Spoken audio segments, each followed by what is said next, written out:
네, 오늘 말씀의 제목은요. 한번 화면을 통해서 나온다면 한번 같이 크게 한번 읽어보겠습니다. 시작. 복음이 실제가 되는 순간 승리하는 그리스도인. 한 번만 더 선포해 보겠습니다. 복음이 실제가 되는 순간 승리하는 그리스도인. 아멘. 네, 최근 우리 두 분의 전사님과 그리고 나단 목사님의 설교 제목을 그리고 내용을 유심히 들었을 때 결국 좀 하나의 어떤 한 단어로 좀 귀결된다라고 제 안에 감동이 있었어요. 그게 뭐냐면 바로 승리라는 것입니다. 최근에 저희 교회를 통해서 계속적으로 반복적으로 좀 선포되어지고 있고 좀 우리 안에 하나님께서 뭐랄까 이것들을 계속 선언하게 하시고 그 선언된 증거 위에 살아가게 하시는 그것이 무엇이냐면 바로 이미 예수님께서 우리의 삶을 위해서 모든 것을 이루셨다는 것입니다. 아멘. 그분이 우리의 챔피언이시고 그분이 우리를 위해서 이미 승리자로 계시기 때문에 그분과 연합된 우리에게 그 승리의 권세가 있다는 것이에요. 그렇기 때문에 여러분, 골리앗과 같은 거대한 문제와 산 앞에서도 우리는 그 승리를 우리의 것으로 자신 있게 취할 수 있는 것이며 선포할 수 있는 것입니다. 아멘. 여러분의 승리가 여러분의 것입니다. 할렐루야. 이 시즌 가운데 우리 가운데 이 키워드들을 주신다는 것은 여러분 우연이 아니라고 믿습니다. 이 교회를 통해 이제 여러분 벌써 코로나가 1년 넘어가고 2년 차가 됐는데 여러분 이 시대 뭔가 더 어둠의 상황들이 이렇게 뭔가 진전되고 있는 이때에 여러분 빛의 그 생명의 빛을 우리가 발할 그 날이 다가왔다라는 거예요. 아멘. 모든 어둠과 고통과 고난의 터널은 여러분 끝날 것입니다. 종식될 것입니다. 할렐루야. 우리가 그 날을 위해서 여러분의 삶에 있는 현실적인 오늘 그 문제도 이야기할 것이지만 그 문제에 여러분 뭐랄까 이렇게 침체되어 있거나 함몰되지 마시고 복음과 성경이 선포하고 있는 이 사실들을 여러분의 삶을 향하여 끊임없이 선언하길 축복합니다. 네, 먼저 오늘 본문 말씀을 한번 같이 읽어보도록 하겠습니다. 로마서 1장 8절부터 15절 말씀입니다. 우리 한 목소리로 읽어보겠습니다. 먼저 내가 예수 그리스도로 말미암아 너희 모든 사람에 관하여 내 하나님께 감사함을 너희 믿음이 온 세상에 전파됨이로다. 내가 그의 아들이 복음 안에서 내 심령으로 섬기는 하나님이 나의 증인이 되시거니 와 항상 내 기도에 쉬지 않고 너희를 말하며 어떻게 하든지 이제 하나님의 뜻 안에서 너희에게로 나아갈 좋은 길 얻기를 구하노라. 내가 너희 보기를 간절히 원하는 것은 어떠한 신령한 은사를 너희에게 나누어 주어 너희를 견고하게 하려 함이니 이는 곧 내가 너희 가운데서 너희와 나의 믿음으로 말미암아 피차 아니함을 얻으려 함이라. 형제들아, 내가 여러 번 너희에게 가고자 한 것을 너희가 모르기 원하지 아니하노니 이는 너희 중에서도 다른 이방인 중에서와 같이 열매를 맺게 함이로되 지금같이 길이 막혔도다. 헬라인이나 야마인이나 지혜 있는 자나 어리석은 자에게 다 내가 빚진 자라. 그러므로 나는 할 수 있는 대로 로마에 있는 너희에게도 복음을 전하기를 원하노라. 아멘. 네, 제가 한 번만 더 기도하겠습니다. 하나님, 오늘 이 시간 통해서 예수 그리스도의 복음이 우리 가운데 더욱더 선명해지길 원합니다. 하나님, 그 복음이 오늘 나를 위하여 주어진 것이고 그 복음은 살아있기에 내 살아있는 믿음과 결합될 때 이것이 실제적인 능력으로 나타내는 놀라운 말씀임을 우리가 믿게 하여 주십시오.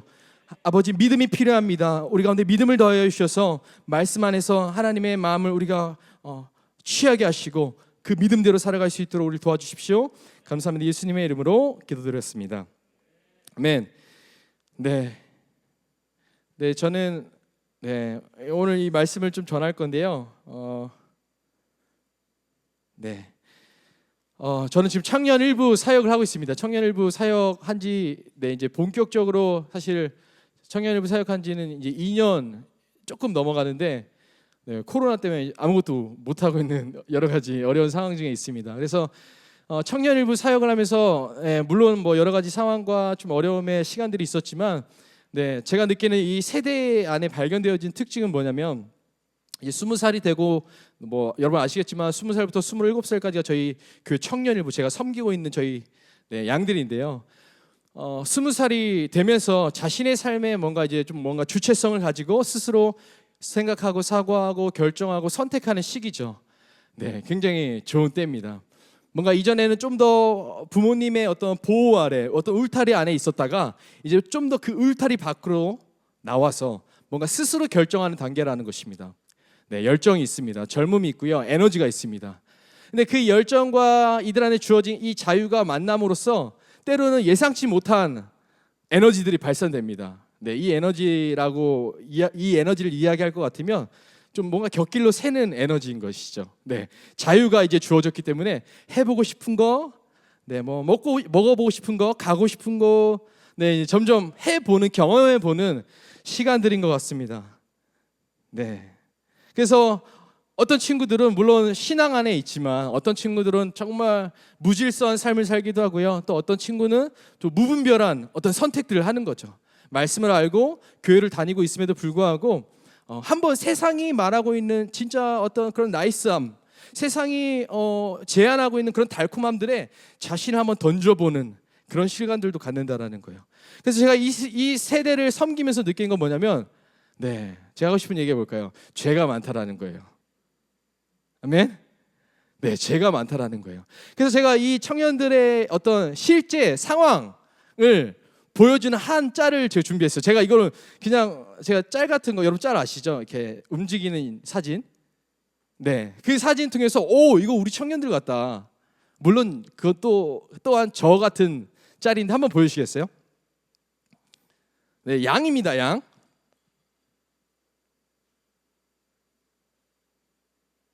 네, 소리는 원래 안 나오는 거예요. 네, 양을 이렇게 구조했죠. 네, 이게 제가 섬기고 있는 청년 일부 같다라는 거예요. 와, 방금 구조했는데, 방금 꺼냈는데 또 자기 멋대로 자기의 어떤 소견대로 자기의 원함대로 갔다가 또 다시 그 어떤 구렁텅이에 빠지고 만 것이죠. 그럼 어떻게 줘야 돼요? 어떻게 해야 돼요? 또 다시 가서 꺼내줘야 됩니다. 할렐루야. 이게 청년 일부 같아요. 끊임없이 복음으로 살고 하나님의 마음을 받고 열정을 다해 나아가지만 또다시 패배하여 돌아온 그들, 네, 또다시 넘어진 그들, 또다시 죄와 뭔가 어려움 속에서 부대끼고 있는 그들. 할렐루야. 네, 죄가 많다라는 거예요.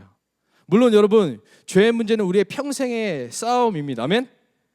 네, 그럼에도 제가 아무튼 이 사역의 과정을 통해서 이런 일들을 많이 겪고 있습니다. 네. 근데 제가 하고 싶은 얘기는 뭐냐면, 그렇기 때문에 이들 가운데 가장 들려져야 될 이야기가 무엇일까? 이들 가운데 가장 필요한 이야기가 무엇일까라고 했을 때 그냥 너무 간단합니다. 복음이에요. 아멘?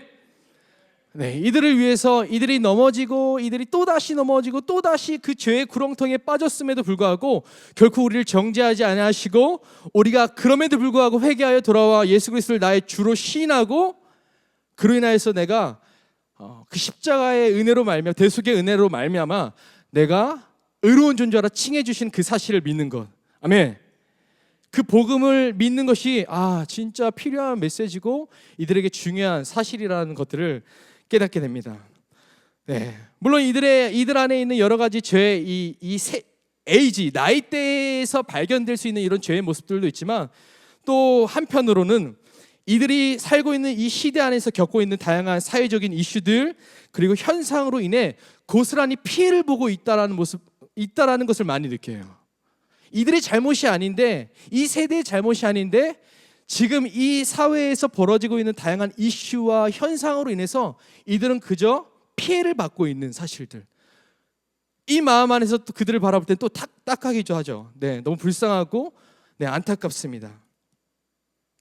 그 속에서 때로는 많은 죄책감과 또 여러 가지 정죄감과 많은 삶에서 오는 실패들로 인해서 좌절하고 우울해하고 있는 그들을 끊임없이 위로하는 게 제가 지금 하고 있는 어떻게 보면 사역입니다. 아멘.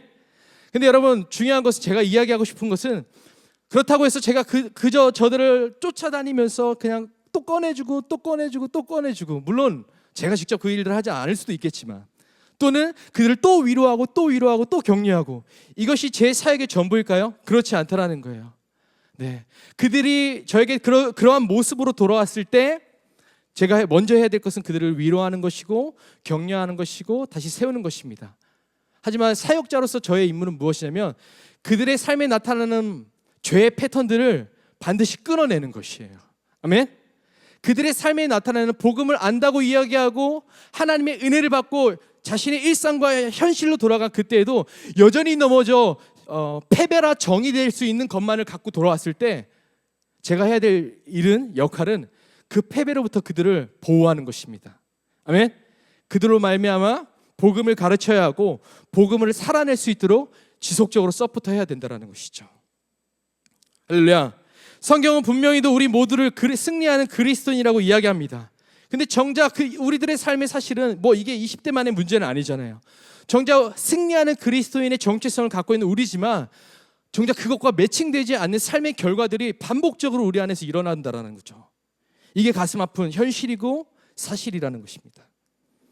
네, 여러분 믿기로는 우리의 삶에 진짜 이런 찬양과 이러한 찬양의 고백이 실제가 된다는 것은 우리의 삶에 있는 연속된 패배의 삶을 끊어내는 것입니다.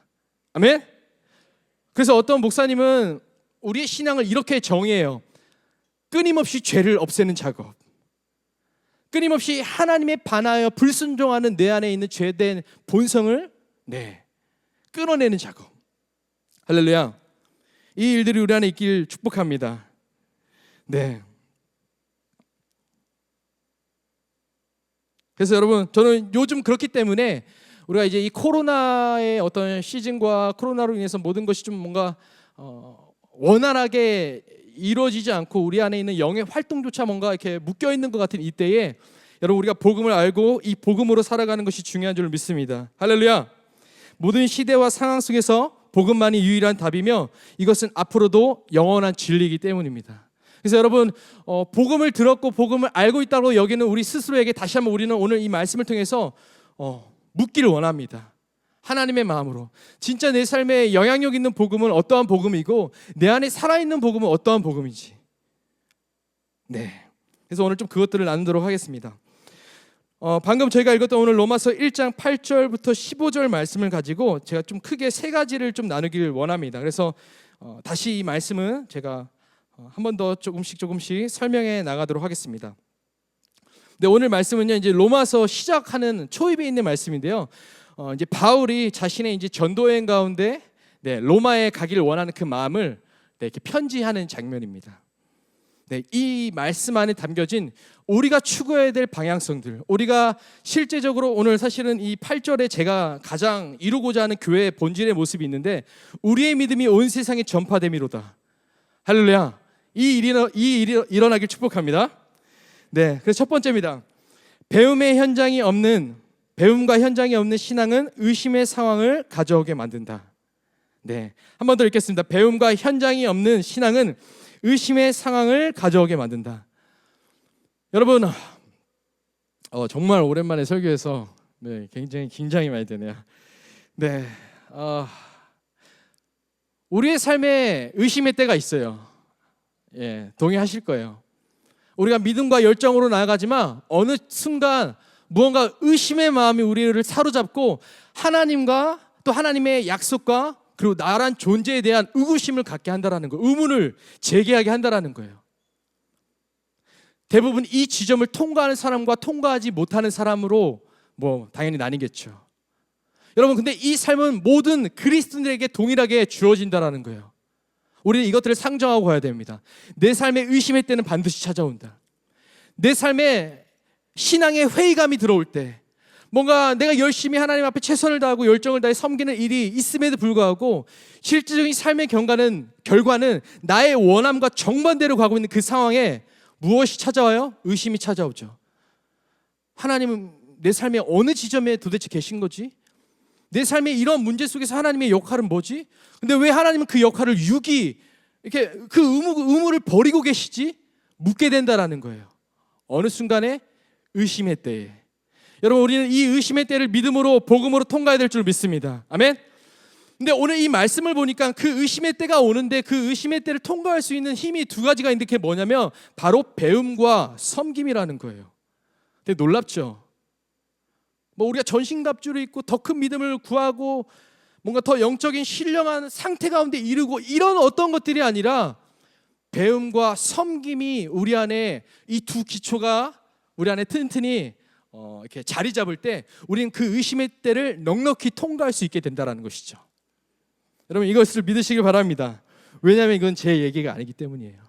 이것은 성경이 이야기하고 있는 진리입니다. 로마서 1장, 근데 저는 오늘 한 절 한 절 이야기하는데 좀 역으로 뒤에서부터 얘기를 하겠습니다. 왜냐하면 8절이 제가 내고 싶은 결론이기 때문에 뒤에서부터 이렇게 좀 올게요. 네. 로마서 1장 11절부터 12절 말씀인데요. 죄송한데 한 번만 다 같이 다시 한번 읽어보도록 하겠습니다. 내가 너희 시작.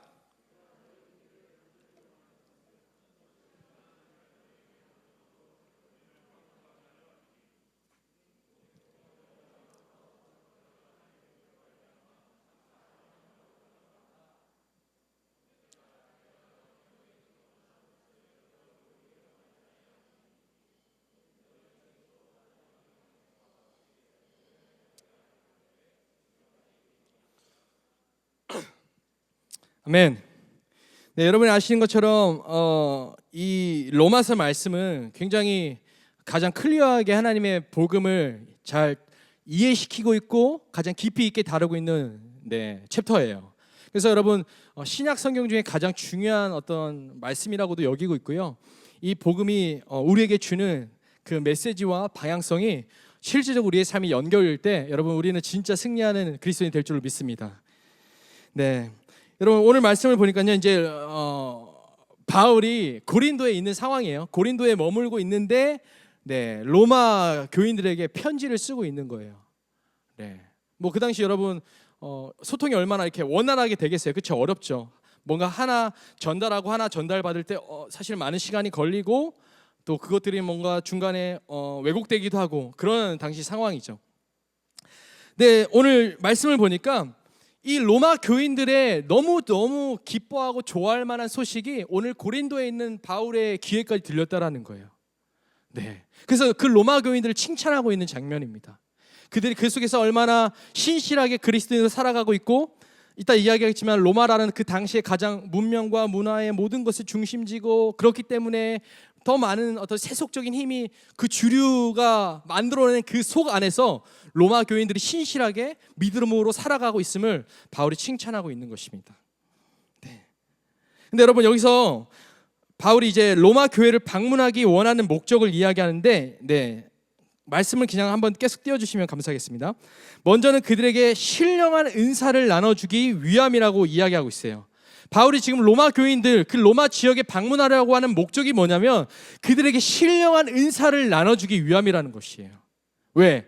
그 이유가 뭐냐면 그 신령한 은사를 나누어줌으로 그 로마 교인들의 믿음을 어떻게? 더욱 견고하게 흔들리지 않도록 지금도 충분히 그 지역사회 안에 권위를 얻을 정도로 그들의 삶 자체를 통해 지역 안에 복음이 전파되고 있을 정도로 잘하고 있지만 그럼에도 불구하고 그들의 믿음이 흔들리지 않게 하기 위하여서 오늘 바울은 너희를 방문할 것이고 그 방문을 통해서 신령한 은사들을 나눠줄 거라고 이야기한다는 것이죠. 그렇다면 여러분 질문해 보겠습니다. 여기서 말하는 신령한 은사가 무엇일까요? 신령한 은사. 우리가 일반적으로 생각하는 신령한 은사. 뭔가 신령이라는 이 단어가 주는 뉘앙스들이 있죠. 뭔가 신비하거나 뭔가 특별한 어떤 현상을 가져오는 권세. 이런 것들로 우리는 이 신령한 은사를 오해할 수 있다는 거예요. 바울이 로마 교인들에게 주고자 했던 신령한 은사는 우리가 생각하는 뭔가 초자연적이고 신비적인 어떤 현상을 의미하는 것이 아니라 그것은 두 가지 의미, 어원적 의미로 두 가지 의미가 있습니다. 첫 번째는 진리에 이르는 가르침과 그 가르침을 통한 통찰력이에요. 쉽게 얘기할게요. 진리를 배우는 것입니다. 아멘. 바울이 오늘 여러분들의 믿음을 견고케 하는 첫 번째 기초로 무엇을 제시하고 있냐면 진리를 배우라는 거예요. 할렐루야. 진리의 말씀, 그 가르침을 통해서 우리가 분별력과 통찰력을 얻으라는 거예요. 여러분 얼마나 배우고 계십니까? 그 배움을 저희가 제공하지 못하고 있다면 죄송합니다. 우리가 말씀 깊이 뿌리내리는 이 신앙은 우리의 실제적인 믿음을 견고하게 하는 첫 번째 스텝이라는 것입니다. 두 번째, 두 가지 의미가 있다고 했습니다. 신령한 은사. 두 번째는 몸된 공동체와 이웃을 섬길 실질적인 영적 은사들을 이야기해요. 그러니까 영적 은사들, 신령한 은사들. 첫 번째, 진리에 대한 가르침과 그 배움.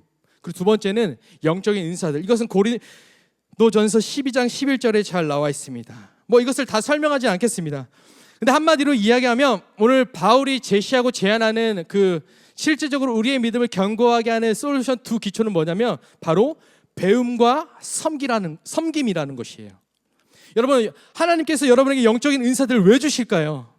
그 은사를 가지고 여러분 은사를 뽐내기 위함이고 그 은사를 통해서 여러분 밥벌이 하라고 여러분 그 은사들을 주셨나요? 그렇지 않다라는 거예요. 하나님이 주신 우리 안의 은사들은 몸된 공동체와 이웃과 열방을 섬기기 위한 하나님이 주신 선물이라는 것이죠. 아멘. 그래서 지금 이 로마 교인들은 아직 한 번도 사도의 가르침을 받아본 적이 없기 때문에 바울 자신이 가서 이 일들을 가르치고 이 영적인 은사들을 얻게 하도록 돕겠다라는 것입니다. 네, 구체적으로 좀 더 보겠습니다. 그래서 저희는 이 말씀을 통해서 믿음 성장에 필요한 두 가지 요소를 볼 수 있다라는 것이죠. 여러분, 우리는 다시 한번 이야기하지만 반드시 진리를 배우는 시간 안으로 들어가야 합니다. 네, 여러분 우리가 말씀을 읽고 또한 주일이나 금요예배나 이렇게 설교를 듣는 것도 중요하지만 더 나아가 하나님의 말씀 안에 있는 진짜 하나님의 마음을 이해하고 그것으로부터 내 마음이 도킹되는 작업을 여러분의 일상 가운데 가져가야 한다는 것이죠. 성도는 반드시 진리를 배우는 시간이 필요합니다. 이것은 마치 농부가 밭에 씨를 뿌리는 작업과 같습니다. 오늘날 우리의 신앙에 열매가 없는 이유 또는 신앙의 연차에 비해 그 열매들이 적게 나타나는 이유는 땀 흘려 진리의 말씀을 내 마음 가운데 심어본 적이 없기 때문이에요. 심는 작업은 뭐냐면 땅을 파는 작업입니다. 돌도 재어야 돼요. 우리의 땀과 우리의 노력이 필요하다라는 거예요. 단순히 그냥 듣는 것이 아니라 경청해야 된다라는 거예요. 이 말씀이 오늘 나에게 무엇을 이야기하는지 영어로 하면 hearing, 경청한다라는 거예요. 경청하는 거 여러분 쉽습니까? 쉽지 않아요. 때로는 그것을 동글뱅이도 막 쳐보면서 또한 그것에 관련된 말씀을 더 이렇게 찾아보기도 하고 때로는 여러분의 담당 사역자에게 그것들을 문의해 보기도 하고 그 진리가 우리에게 무엇을 요구하고 요청하고 있는지를 듣는 것은 제가 비유했던 것처럼 농부가 밭에 씨를 뿌리는 것 같습니다. 심겨진 것이 없다면 거둘 수확도 존재하지 않습니다. 그래서 마태복음 13장 23절에 이렇게 돼 있어요. 좋은 땅에 뿌려졌다는 것은 말씀을 듣고 깨닫는 자니 결실하여 어떤 것은 100배, 어떤 것은 60배, 어떤 것은 30배가 되느니라 하시더라. 말씀을 듣고 깨닫는 자는 반드시 어떻게 된다고요? 결실하게 된다라는 거예요. 아멘? 네. 근데 사실 이 깨닫는다의 또 어원적 의미를 보면 우리의 마음과 생각이 하나 된 상태를 의미해요. 내가 그냥 지식적으로 말씀에 이게 이런 내용이구나, 이게 이런 뜻이구나가 아니라 그 진리의 말씀이 내 안에 들어와서 내 마음과 생각 안에서 하나가 되어 그것이 내 삶에 실제로 나타날 때, 할렐루야. 그때 바로 우리 안에 열매로 주어진다는 것이죠. 여러분, 이 열매가 여러분에게 있습니까? 여전히 내가 10년, 20년 뭔가 신앙생활하고 여전히 내가 뭔가 열심을 다해 섬기는 것 같지만 여전히 내 입에서 나오는 기도는 그저 오늘 이 문제 해결해 주십시오. 그저 하나님이 이 당장의 순간들을 모면하게 하여 주십시오. 이런 기도와 이런 어떤 패턴의 신앙이 계속적으로 연속되고 있더라면 여러분 잠시 기도를 멈추시고 하나님의 말씀을 더 깊이 피시길 축복합니다.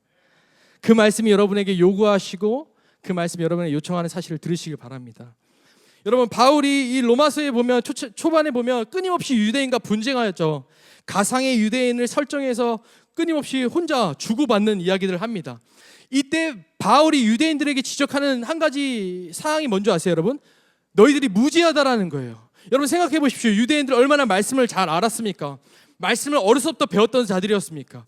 하지만 바울이 지적하는 건 뭐냐면 너희들이 하나님의 말씀에 무지하다라는 거예요. 여러분, 무지하다라는 건 단순히 내가 말씀을 모르는 것이 아니라 말씀 안에 담겨져 있는 하나님의 의도를 전혀 파악하고 있지 못했다라는 거예요. 그것이 누구였어요? 유대인이었다라는 것이죠.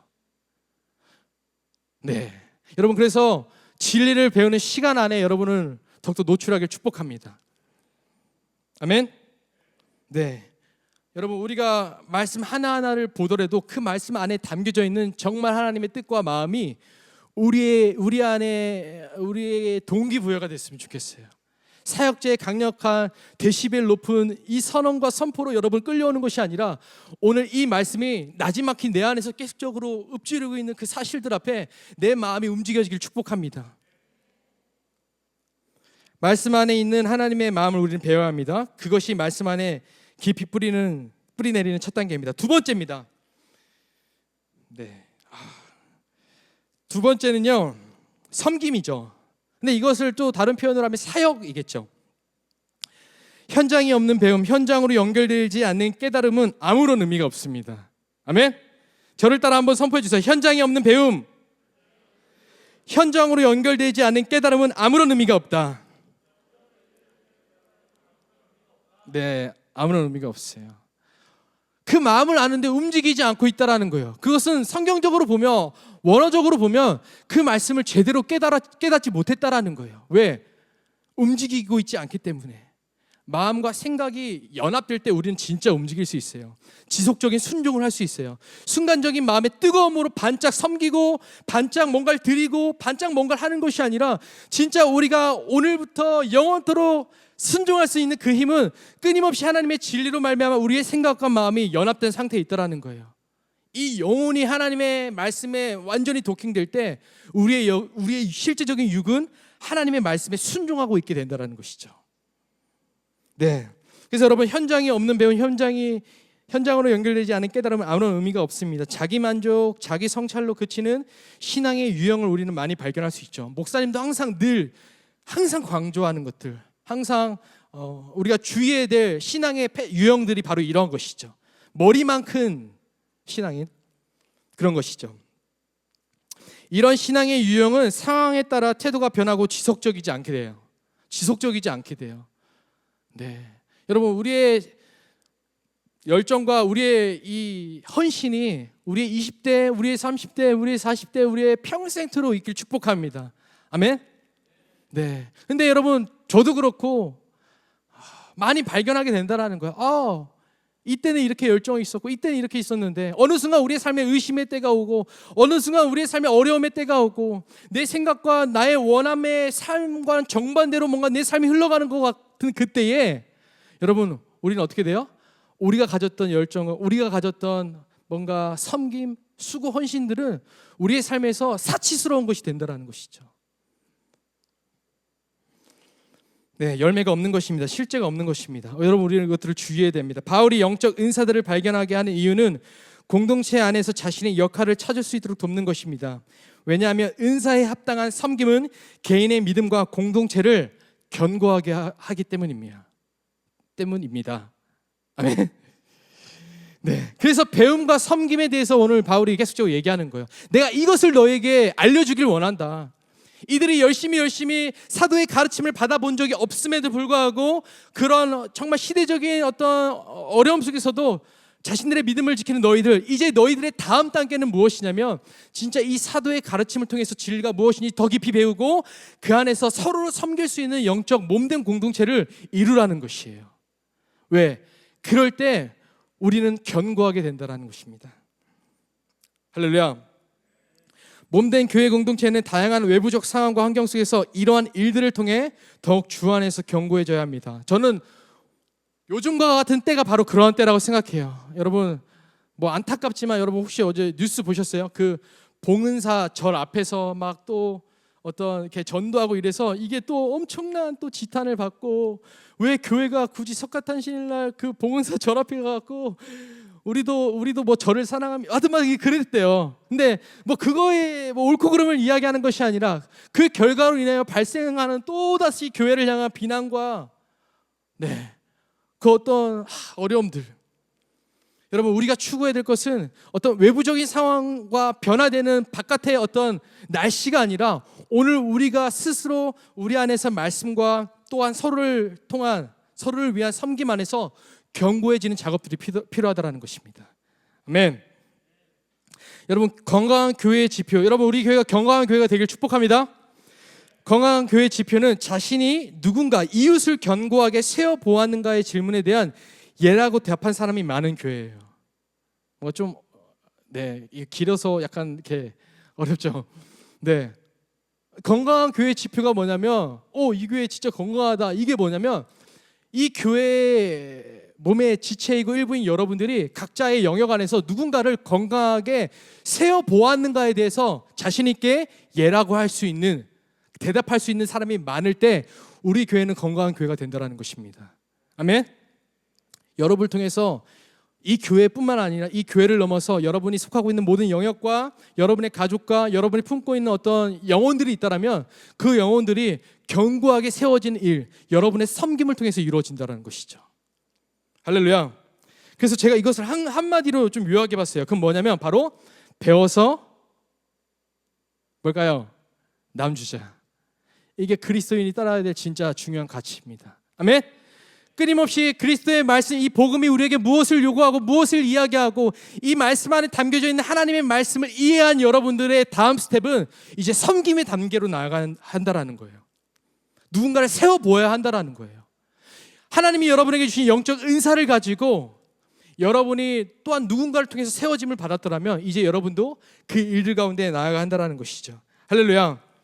여러분, 이거 제가 100% 개런티합니다. 우리는 반드시 허무와 갈등과 부족함과 감당하기 힘든 어려움들을 느끼는 삶의 지점들이 있을 거예요.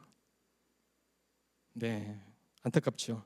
이것은 모든 자들에게 주어지는 경험이며 이 시간은 우리에게 하나님과 그분의 약속에 대한 의심의 때를 반드시 불러일으킵니다. 네, 마지막 때에 대한 하나님의 분명한 말씀도 배교하는 자들이 증가할 것이다. 하나님의 진리와 복음으로부터 떠나는 자들이 늘어날 것이다라고 이야기하고 있다는 것이죠. 여러분, 이 의심의 때를 통과할 수 있는 진짜 믿음의 견고함은 오늘 우리가 진리의 말씀을 배우고 또한 그 말씀의 배움 안에서 끊임없이 섬김의 자리, 섬김의 역할을 자처하는 자들을 통해서 자처하는 자들에게 주어집니다. 아멘. 그래서 배움은요, 굳이 이야기를 하면 배움은 1계명과 같은 것이고요, 섬김은 2계명과 같습니다. 이 두 기초는 우리의 삶에 영원히 있어야 할 것이라는 것이죠. 이건 기초예요. 초석과 같다라는 거예요. 이 초석이 다져지지 않고서는 어떤 것도 우리의 삶에 세울 수 없으며 세워봤자 어떤 외압과 외풍에 따라서 한 번에 무너질 수 있다는 거예요. 여러분, 우리 안에 이 실질적인 진리에 대한 배움과 또한 하나님의 은사 안에서 섬기기를 자처하시는 저 여러분들에게 축복합니다. 네. 네. 두 번째입니다. 네, 이 믿음을 가진 우리들에게 이제 주어지는 또 하나의 다음 코스가 있는데 그 뭐냐면 신뢰와 인내는 하나님이 이루실 가장 완벽한 승리를 얻는 비결입니다.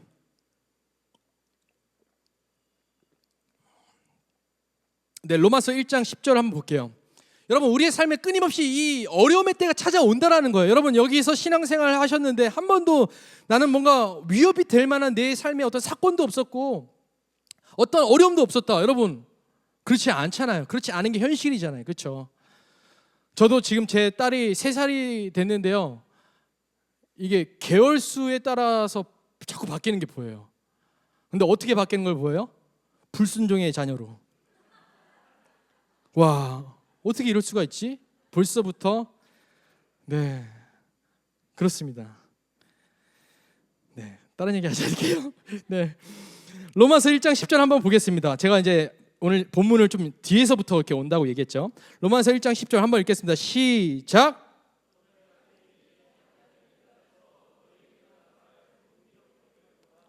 네, 다시 한번요. 이번 소제목이 신뢰와 인내는 하나님이 이루실 가장 완벽한 승리를 얻는 비결입니다. 아멘. 이 신뢰와 인내를 여러분 안에 장착하길 축복합니다. 여러분, 우리의, 아까도 제가 앞서 기도했지만 우리의 노력과 우리의 힘과 우리의 삶의 에너지로 얻는 결실은요, 굉장히 우리의 삶에 많은 기쁨과 많은 안정감을 줄 것 같지만 그것은 굉장히 찰나적이고 일시적인 거라는 것이죠. 완벽하고 영원한 승리는 여러분, 우리 안에 신뢰와 인내를 통하여 역사하시는 하나님으로부터 주어진다는 것입니다. 네, 여러분, 다시 이제 본문으로 상황으로 가봅시다. 바울은 복음 전도의 사명을 감당하기 위해서 오늘 아까 앞서 얘기했던 것처럼 끊임없이 로마에 가고자 했습니다.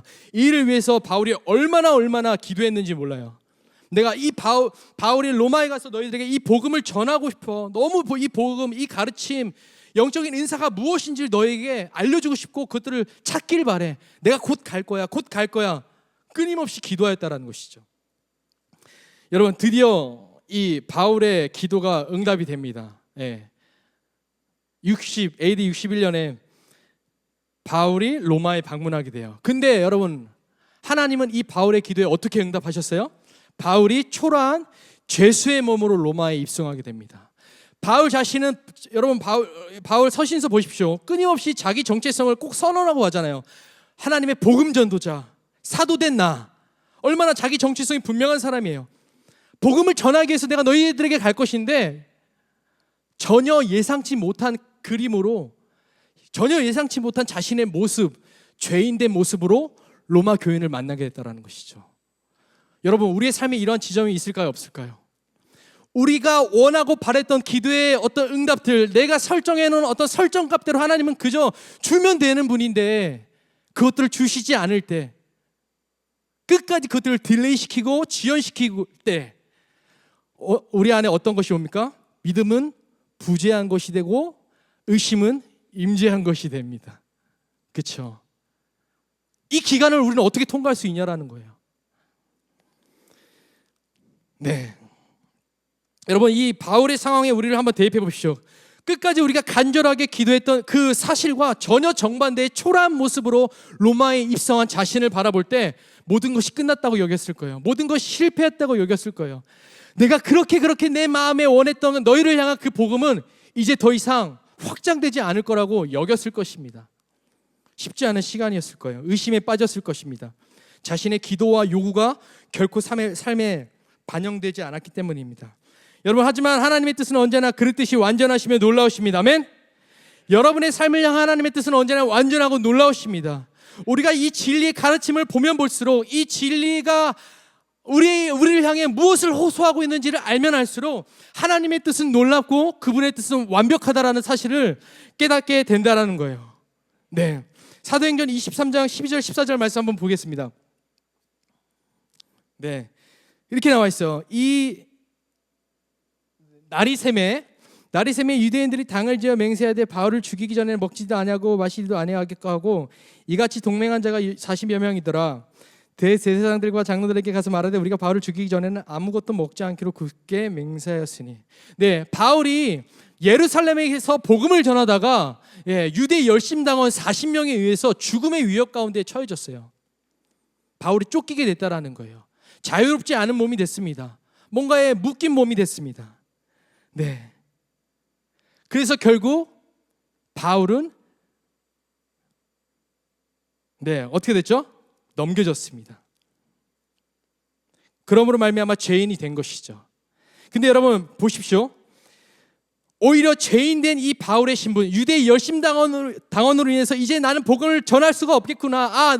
내가 이제 복음을 전하는 이 사명은 여기로부터, 오늘 이 시간부터 끝났구나라고 여겼던 그 순간, 여러분, 놀라운 하나님 나라의 반전이 이루어졌다는 거예요. 왜죠? 예루살렘에서 복음을 전하다가 죄인된 신분이 된 바울은 로마군의 보호를 받음으로 말미암아 아까 말했던 유대인 열심당원들의 죽음의 위협으로부터 보호를 받게 됐다라는 거예요. 전혀 생각지 못한 반전이 일어났다라는 거예요. 만약에 바울이 죄인된 신분이 아닌 자유의 신분으로 여러분 로마에 입성했다라면 반드시 이 바울은 이 유대 여러분 보십시오. 얼마나 여러분 혈안이 됐습니까? 내가 바울을 죽이기 전까지는 먹지도 않겠다. 네, 마시지도 않겠다. 굳게 맹세했다라는 거예요. 반드시 죽이겠다. 근데 이 죽음의 위협으로부터 바울은 보호를 받게 됐다라는 것이죠. 할렐루야. 네, 제가 지금 사실은 시간에 조금 쫓기고 있었고요. 네, 충분히 이게 설명이 되고 있는지. 네, 우리가 이런 바울의 스토리를 통해서 알 수 있는 것은 기도의 응답은 언제나 우리의 삶의 형통한 길로 나타나지 않는다라는 거예요. 아멘. 여러분이 기도하고 바라는 어떤 기도 제목의 리스트들은 반드시 형통한 상태로 우리 가운데 오지 않는다라는 거예요. 우리가 바라는 타이밍, 우리가 생각하고 구상한 결과로 기도 응답은 주어지는, 조목사님이 항상 이때 표현하시는 게 있어요. 밴딩 머신, 자판기가 아니라는 것이죠. 내가 눌렀을 때 그 순간 즉시로 그 결과값을 주는 기계가 아니라는 거예요. 여러분, 하나님의 타이밍이 있습니다. 아멘. 하나님의 뜻과 계획 안에서 하나님은 우리에게 합당한 응답을 주신다라는 거예요. 저는 최근에 이 단어가 너무 제 마음에 움직이고 있어요. 예전에 하나님은 그냥 좋은 것을 주시는 분이십니다. 좋은 것을 주시는 분이십니다. 근데 이 좋은 것에 대한 우리 안에 오해가 있어요. 뭔가 세상이 만들어내는 그 좋은 것의 개념들이 자꾸 우리의 인식 안에 떠오른다라는 거예요. 그래서 그것이 주어지지 않으면 뭐지? 좋은 것을 주시는 분인데? 여러분, 하나님은 우리에게 합당한 것을 주십니다. 아멘? 제가 제 자녀 이서에게 합당한 것을 줘야죠. 근데 그것이 합당하지 않다면 아무리 좋은 것이라도 그것을 주는 것을 지어내야 돼요. 왜? 이것이 지금 이 아이에게 합당하지 않는 것이기 때문에. 이서가 그 장난감 칫솔이 있는데요, 죽어도 그 진짜 칫솔로는 칫솔질을 안 하려고 하고요, 그 장난감 칫솔로 이빨을 맨날 문대요. 그래서 그 하얀 페인트질이 다 벗겨졌어요, 진짜로. 그런 것들을 보면서 하나님 우리에게 좋으신 아버지십니다. 아멘? 우리에게 합당한 때에 합당한 것을 주시는 분이시라는 거예요. 내가 원하고 바라는 이 세상에 만들어낸 가치에 따른 어떤 것들을 하나님 저것이 필요합니다, 주세요. 물론 하나님 그것도 주십니다. 그렇지만 성경적으로 보자면 하나님은 그보다 더 우리 가운데 합당한 것을 주시는 분이심을 여러분 믿으시길 축복합니다. 여러분, 요한복음 11장 6절에 죽은 나사로의 사건도 기억하시죠? 그 마르다의 오빠 죽은 나사로, 그 마르다의 간청에도 불구하고 하나님은 이틀이나 즉시로 움직이시지 아니하고 지연하기로 결정하세요. 즉시로 반응하시지 않는다라는 거예요. 이틀이나 지연하셨고 그 일로 인하여서 나사로는 실제로 죽음에 처했습니다. 하나님이 우리의 기도에 지연하시는 이유는 더욱 완벽한 하나님의 뜻이 우리 안에 있다라는 사실을 기억하기를 원한다라는 거예요. 아멘? 여러분의 신실한 기도와 열정에도 불구하고 하나님의 응답이 뭔가 지연되고 있다라면 여러분, 더 완벽한 여러분의 삶을 향한 하나님의 합당한 결과와 승리가 주어질 것을, 죄송해요, 정리가 안 됐네요. 승리가 기다리고 있다는 사실을 여러분 믿으시길 축복합니다. 여러분, 지연되는 것에 마음 졸이지 마십시오. 그 지연의 시간 속에서 결국 못 버텨서 여러분의 노력과 의지로 또한 무언가를 선택하려고 하지 마십시오. 하나님이 주시는 시간 안에서 우리는 믿음으로, 우리는 신실하게 그때를 기다려야 합니다. 아멘? 이사야 55장 8절 9절 말씀 한번 읽도록 하겠습니다. 우리 예배팀 한번 나와주시겠어요? 한번 이 말씀 한번 읽어볼까요? 시작. 이는 내 생각이 너의 생각과 다르며 내 길은 너의 길과 다름이니라. 여호와의 말씀이니라. 이는 하늘의 땅이 방보다 높음 같이 내 길은 너의 길보다 높으며 내 생각은 너의 생각보다 높음이라. 아멘. 여러분, 하나님의 기도 응답은 오히려 그리스도의 좁은 길로 우리를 인도한다는 사실을 여러분 믿으시길 축복합니다.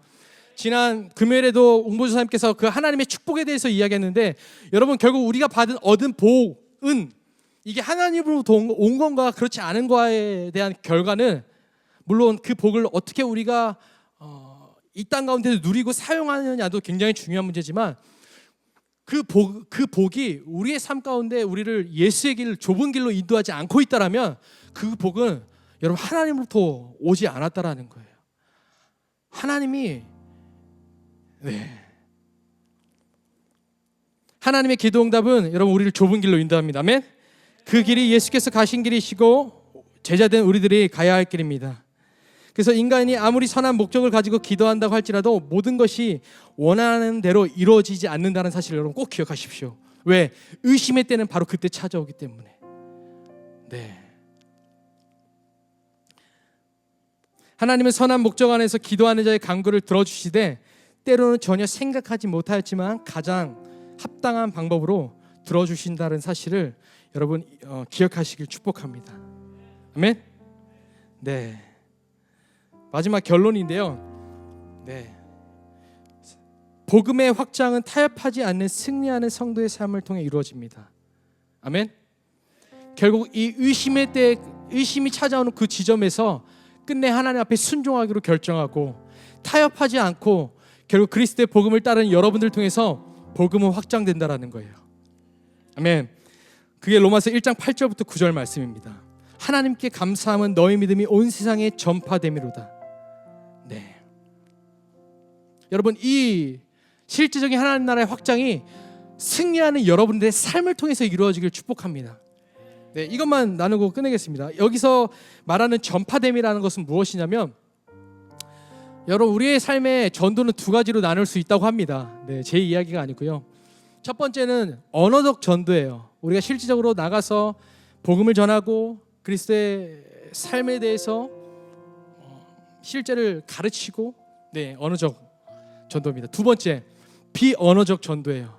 이것은 뭐냐면 오늘 이 로마 교인들이 보여준 전도예요. 이들은 단 한 번도 이 로마라는 지역 자체가 그리스도인에게 있어서 오늘 우리와 같이 끊임없이 불이익과 불합리함과 불편함들 속에서 신앙해야 되는 상황이었습니다. 이 로마 교인들. 여러분, 그럼에도 불구하고 오늘 말씀이 증거하는 건 뭐예요? 지역사 안에 이 로마 교인들을 향한 건의와 칭찬이 날로 증가하고 있었다라는 사실입니다. 왜 그랬을까요? 왜? 그것은 뭐냐면 이들의 삶의 태도가 언제나 하나님을 향해 있기 때문입니다. 아멘. 이들이 굳이 나가서 복음을 전하고 하나님의 나라가 무엇인지를 가르치지 않아도 이들의 삶 자체가 이 헬라의 언어적 의미가 그겁니다. 계속해서 공개적으로 선포되고 있다라는 거예요. 아멘. 이들의 삶을 통해 예수 그리스도가 증거되고 있었다라는 거예요. 굳이 나가서 떠들지 않아도, 굳이 나가서 우리가 교회 깃발을 들고 나가서 뭔가를 수고하여 노력하고 헌신하지 않아도, 여러분 물론 언어적 전도도 필요한 것입니다. 근데 여러분, 우리가 지금 처한 이 상황과 시대를 보십시오. 세상은 교회가 내어놓는 결과를 원하는 것이 아니라 그리스도의 삶의 향기를 맡기를 원한다는 거예요. 우리의 삶을 승리하는 우리의 삶의 향기, 그 삶의 증거, 우리의 삶의 이야기를 통해서 더 많은 사람들이 하나님의 뜻 안에서 돌아오는 일, 바울은 그것을 꿈꾸고 있다는 거예요. 여러분, 이 일들이 우리 안에 있길 축복합니다. 아멘. 그래서 여러분, 기쁨 있는 교회에 이러한 성도들이 가득할 때 이러한 믿음의 삶, 이러한 복음의 실제, 삶에서 우러나오고 삶에서 복음이 실제가 되는 그 순간을 가져오는 여러분들의 삶을 통해서 여러분, 하나님의 나라는 끊임없이 전파될 것입니다. 누구도 아무도 열방을 향해 나아갈 수 없는 이때에 로마 교인들의 삶을 통해서 하나님 나라의 복음이 전파됐던 것처럼 오늘 우리의 삶의 실제와 우리의 삶에 드려지는 이 향기를 통하여 이 향기를 누군가 맡고 그리스도가 누구인지를 아는 일들이 여러분 우리 안에 일어나길 축복합니다. 우리 주 앞에 영광의 박수를 드리겠습니다.